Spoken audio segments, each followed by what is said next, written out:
À la une de l'actualité, c'est le président Abdel Fattah el-Sisi qui a reçu aujourd'hui un appel téléphonique de son homologue français Emmanuel Macron.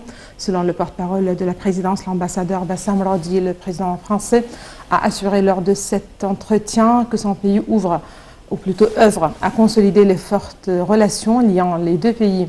M. Macron a en outre valorisé le rôle politique distingué de l'Égypte, notamment sur la scène arabe, régionale, africaine et méditerranéenne, ce qui se reflète sur la coopération entre le Caire et Paris pour arriver au règlement politique des crises dans la région.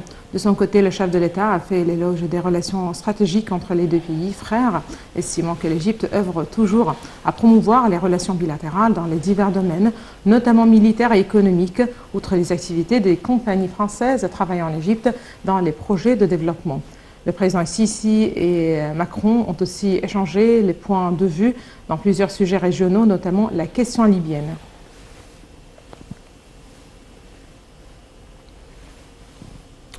L'Égypte s'est engagée dans une course contre la montre pour reprendre la navigation dans le canal de Suez. Le chef de l'autorité égyptienne du canal de Suez, Oussama Rabia, a affirmé que les conditions météorologiques n'étaient pas seule raison de l'échouement, estimant que les efforts se multiplient pour renflouer le navire. Les détails tout de suite avec Shahnaz Ismail. Le chef de l'autorité du canal de Suez, l'amiral Oussama Rabia, a affirmé que le navire Ever Given avait bougé de 30 degrés sur la droite et la gauche pour la première fois, un bon indicateur de l'évolution des efforts pour dégager le navire. Il a affirmé que jusqu'à maintenant, 27 000 mètres cubes de sable ont été retirés à une profondeur de 18 mètres. Une marée haute prévue dimanche soir avec un important coefficient pourrait aider à débloquer le navire. Le blocage entraîne d'importants retards dans les livraisons de pétrole et d'autres produits, avec une répercussion sur les cours de l'or noir en hausse vendredi. L'amiral Rabia a ajouté qu'ils ont mis en place d'autres scénarios de secours, dont l'enlèvement de conteneurs pour alléger le navire, une option qui aurait pour conséquence un très grand retard pour la reprise du trafic. Il a précisé que 14 remorqueurs étaient mobilisés pour achever la mission. L'Ever Given, un porte-conteneur de plus de 220 000 tonnes et de 400 mètres de long, est coincé depuis mardi dans le sud du canal, à quelques kilomètres de la ville de Suez, et bloque cette voie stratégique qui voit passer environ 10% du commerce maritime international. Alors que des vents violents combinés à une tempête de sable avaient d'abord été pointés du doigt pour expliquer l'incident, Oussama Rabia a affirmé que les conditions météorologiques n'étaient pas la seule raison de l'échouement. Lors d'une conférence de presse à Suez, M. Rabia a affirmé que d'autres erreurs humaines ou techniques ont aussi pu entrer en jeu. Dans un communiqué du ministère des Affaires étrangères, l'Arabie saoudite a affirmé sa confiance à la capacité de l'Égypte de mettre terme à la crise du navire, grâce à ses expériences, ses capacités et ses compétences fructueuses.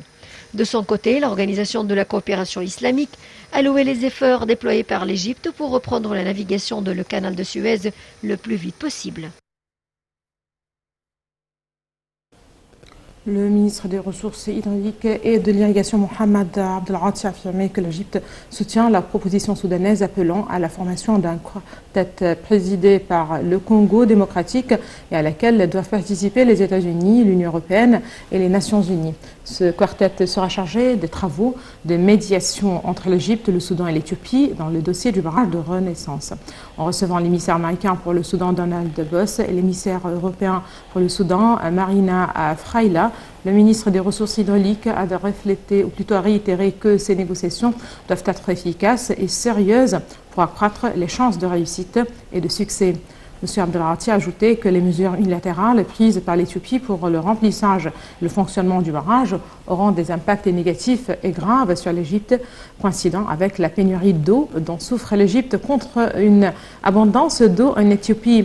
M. Abdel Ati a enfin souligné que l'Égypte œuvre pleinement pour aboutir à un accord juridique juste et exigeant pour les trois pays.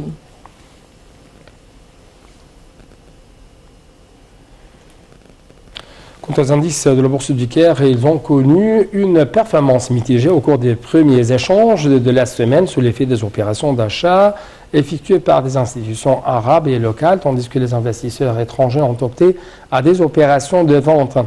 L'indice principal EGX30 a reculé de 0,03% pour se stabiliser au niveau de 10 867 points, tandis que les indices EJX 70 et EJX 100 ont respectivement augmenté de 3,47% et 2,34%.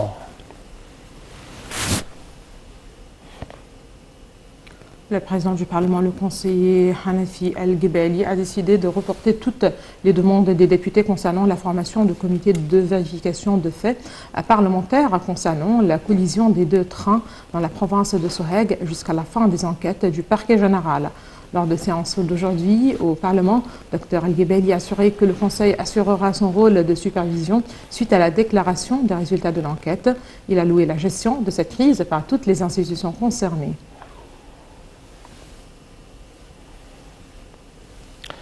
En série